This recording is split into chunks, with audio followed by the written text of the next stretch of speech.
car engines look intimidating. A heavy block of metal hidden under a tangle of belts and wires. It's easy to feel like you need an engineering degree to understand them. But if we erase all that noise, we're left with a surprisingly simple concept. It all starts with an empty box. Add a tiny drop of fuel and air, and give it a spark. The explosion creates a burst of energy so powerful it forces the bottom of the box outwards. And that's the entire secret. An engine is just a machine built to harness tiny explosions. Let's see exactly what kind of box traps them.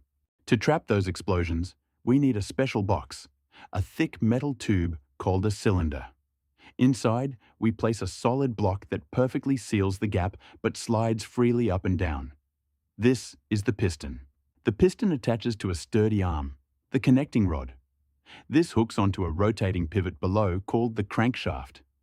Whenever the piston drives down, it forces the crankshaft to spin. At the very top, we place the spark plug to ignite the fuel. But we also need a way to let fresh air in and push exhaust out. So, we install two tightly sealed trapdoors into the roof, the valves. And that's the complete cast. Cylinder, piston, spark plug, and valves.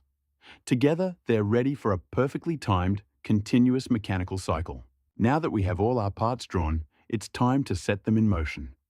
Engineers call this the four-stroke cycle, or, in slightly less technical terms, suck, squeeze, bang, blow. It all starts with the intake stroke, the suck. The intake valve opens, and as the piston pulls downward, it creates a vacuum. This sucks a perfect mixture of air and fuel into the cylinder. Next is the compression stroke, the squeeze. The valve snaps shut, sealing the chamber. The piston drives back up, crushing that air and fuel mixture into a tiny, tightly packed space at the very top. Now for the main event, the power stroke, or the bang. The spark plug fires, igniting the highly pressurized mixture. The resulting explosion has nowhere to go but down, slamming the piston violently toward the bottom. This single explosive downward push is what actually powers your car. Finally, the exhaust stroke, the blow. The exhaust valve opens, and the piston sweeps back up one last time to clear out the leftover smoke, making room for the next breath. Suck, squeeze, bang, blow. A rhythm repeating thousands of times every single minute in every cylinder of your engine. It's a mesmerizing mechanical dance. So, the engine breathes and fires, forcing the piston rod violently up and down. But unless you're riding a pogo stick, up and down motion doesn't help you drive down the highway.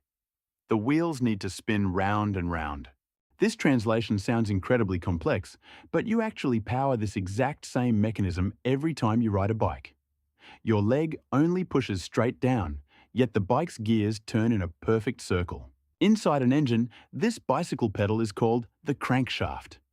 The connecting rod acts exactly like your leg, catching the explosive downward force of the piston and riding the offset curve of the crank to spin it continuously. And just like that, isolated explosions trapped at the top of a cylinder are transformed into continuous rotational power at the bottom. This complete spinning assembly is the beating heart of the engine. One cylinder alone creates power, but it's a bit jerky. To fix that, we just copy and paste the design. By lining up 4 cylinders in a row, engineers create a team. They time the explosions so they fire in a staggered, alternating rhythm.